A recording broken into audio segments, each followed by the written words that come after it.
Shalom saudara dan saudari dalam Kristus. Kita semua mempunyai nafsu dan keinginan tubuh atau daging. Tetapi kita tidak harus membiarkan nafsu atau keinginan tubuh menguasai diri kita.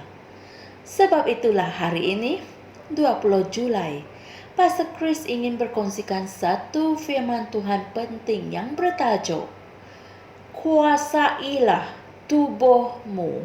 Haleluya. Ayat Injil pembukaan kita dipetik dari 2 Petrus 1 ayat 5 hingga 6 yang berkata, justru kerana itu, kamu harus dengan sungguh-sungguh berusaha untuk menambahkan kepada imanmu kebajikan, dan kepada kebajikan pengetahuan, dan kepada pengetahuan penguasaan diri, kepada penguasaan diri ketekunan, dan kepada ketekunan kesalehan. Puji Tuhan.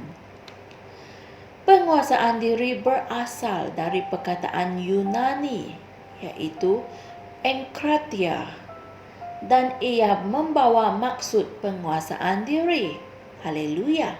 Yaitu kemampuan dan kesanggupan untuk mengawal nafsu dan keinginanmu untuk menunda kepuasan yang sementara bagi mendapatkan kepuasan yang berkekalan. Puji Tuhan.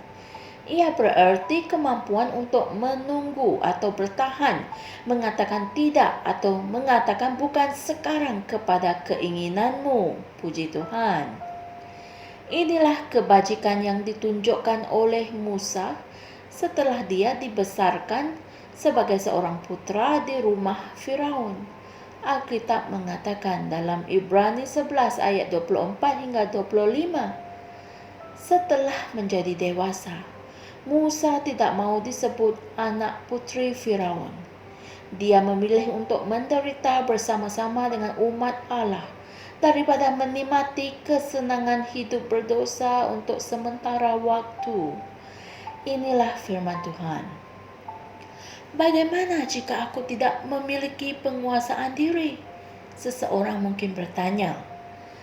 Selagi kamu telah dilahirkan semula, kamu mempunyai sifat penguasaan diri. Amin. Alkitab mengatakan bahawa sifat penguasaan diri itu adalah buah dari roh manusia yang telah diciptakan semula. Haleluya. Dan hal ini tertulis dalam Galatia 5 ayat 22 hingga 23. Orang yang ingin bekerja secara efektif dengan sifat ini mesti belajar menguasai panca inderanya. Dan hal itu hanya dapat dicapai dengan melatih tubuhmu. Puji Tuhan. Kamu harus mendisiplinkan tubuh kamu. Latihkanlah tubuhmu sebagaimana kamu melatih kudamu menurut kata-kata kamu, dan bukannya kamu menurut apa yang kuda itu inginkan. Sekiranya tubuhmu tidak tunduk kepada kamu, ia bermakna kamu adalah hamba kepada tubuhmu. Dan kamu tidak boleh melakukan apa-apa yang serius bagi Tuhan jika kamu dikuasai oleh tubuhmu. Dalam 1 Korintus 9 ayat 27, Paulus berkata, aku melatih tubuhku dan menguasainya. Haleluya. Sebagai contoh, kamu boleh memutuskan bahawa kamu tidak akan tidur setiap kali kamu berada di gereja, atau setiap kali kamu mempelajari Alkitab atau mendengarkan firman Tuhan. Itulah sifat penguasaan diri. Haleluya. Dan juga ketika kamu berpuasa, jangan mendapati dirimu mencari makanan setelah hanya 1 jam kamu berpuasa. Sebahagian daripada tujuan kamu berpuasa adalah untuk menolak keinginan dagingmu agar tubuhmu dapat dikuasai oleh rohmu. Haleluya. Kamu mempunyai kemampuan dan kesanggupan untuk mengawal nafsumu untuk menundukkan tubuhmu dan untuk mengarahkan apa yang ia patut lakukan, dan ia akan menurutinya. Puji Tuhan.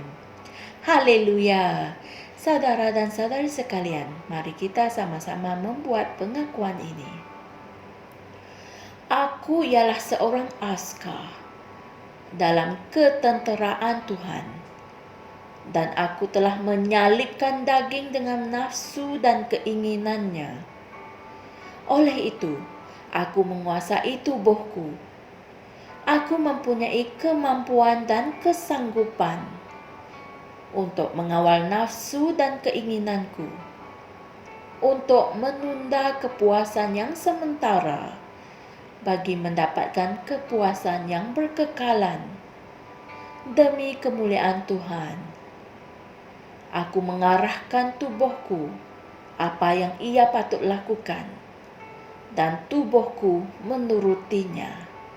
Haleluya. Puji Tuhan. Untuk renungan tambahan, sila pelajari dan renungkan ayat-ayat Injil berikut. Galatia 5 ayat 22 hingga 23 dan 1 Korintus 9 ayat 24 hingga 27. Haleluya. Saya percaya saudara dan saudari semua telah diberkati dengan firman Tuhan pada hari ini. Kuasailah tubuhmu agar kamu dapat memperoleh kepuasan yang lebih tahan dan berkekalan. Amin. Kongsikan message ini dengan teman-teman, ahli keluarga dan orang yang kalian sayangi di sekeliling Anda, agar mereka juga dapat diberkati dengan firman Tuhan ini. Jumpa lagi esok dan Tuhan berkati. Shalom. Kami percaya saudara-saudari semua telah diberkati dengan perkongsian firman dari Rhapsody Reality. Bagi sesiapa yang ingin menjadikan Yesus Kristus sebagai Tuhan dalam kehidupanmu, kamu boleh mengucapkan doa ini bersama dengan saya. Ya Tuhan Allah, aku mempercayai Yesus Kristus, Anak Allah yang hidup dengan sepenuh hatiku. Aku percaya Dia telah mati untukku, dan Allah telah membangkitkan Dia dari kematian. Aku percaya Dia hidup hari ini. Aku mengaku dengan mulutku bahwa Yesus Kristus adalah Tuhan dalam hidupku mulai dari hari ini. Melalui Dia dan di dalam nama-Nya, aku mempunyai kehidupan yang kekal. Aku telah dilahirkan semula. Terima kasih Allah kerana menyelamatkan jiwaku. Aku sekarang adalah anak Allah. Haleluya. Tahniah, sekarang kamu telah menjadi anak Allah.